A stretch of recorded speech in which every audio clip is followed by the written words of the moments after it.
kalau ada jaringan PLN, terus hitung-hitungan murah dan mahal, nggak usah pakai tenaga surya. Wis kuwi catatannya. Ya, karena tenaga surya masih mahal. Yang pertama karena hampir semua komponen mayoritas komponen masih impor. Kita belum punya pabrik sendiri.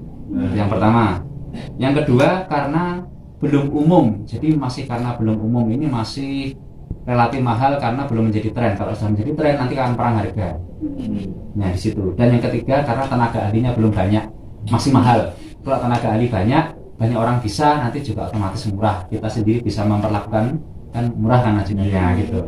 Itu contohnya. Kalau kita membayar orang kan sing masang, sing nanti ada perbaikan bayar orang itu kan mahal. Jadi intinya kalau masih perbandingan mahal dan murah, nggak usah pilih tenaga surya. Tenaga surya kebanyakan yang pesan ke kita itu yang kita merakitkan, kita ngirim, kita membuatkan karena memang mereka butuh. Misalnya perahu di tengah laut, rumah di tengah hutan, kafe-kafe, warung di tengah bulak-bulak.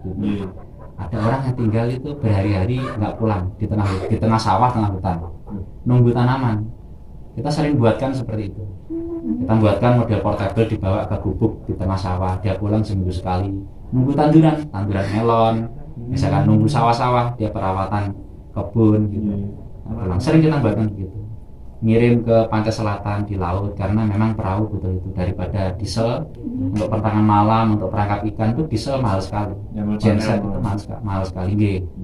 Dengan tenaga surya jauh lebih murah bandingannya soal itu, bukan PLN. Kalau bandingan PLN murah PLN. Nah misalnya warung tengah sawah, ngolor kabelnya 1 km ya sama saja. Ngolor kabel 1 km, tiang pancangnya podoai. Nah, daripada podoai malah nanti lebih mahal.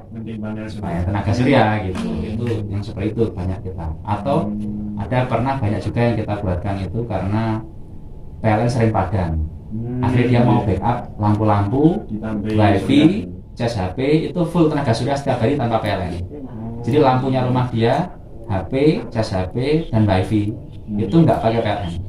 24 jam bisa. Dia pakai tenaga surya. Khusus alat-alat yang lain dia masih pakai PLN seperti pompa air, pencuci. Seperti rumah ini juga gitu. Lampu-lampu, HP, speaker, radio dan lain-lain kita sudah pakai tenaga surya, tapi mesin cuci, pompa air, kulkas masih PLN. Karena PLN masih murah. PLN itu murah di dunia, termasuk yang tarif listrik termurah sedunia, termasuk gitu kan. Jadi masih kita tuh banyak subsidi. Karena batu bara kita mayoritas pakai batu bara itu masih murah, kita menghasil batu bara. Nah nanti ketika mulai tahun 2030 mulai dikurangi PLTU, 2040 mulai shutdown PLTU, sudah mulai mahal nanti PLN. Kita lihat dulu nanti ya. Nanti mulai energi terbarukan, mulai tenaga air, tenaga angin, tenaga panas bumi, tenaga arus laut, tenaga surya. Nomor 1 tenaga surya nanti paling besar.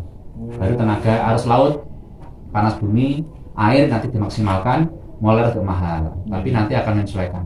Kita pun juga ini sekarang sudah mulai edukasi sedikit demi sedikit, dan ngerti minimal kita nanti bisa.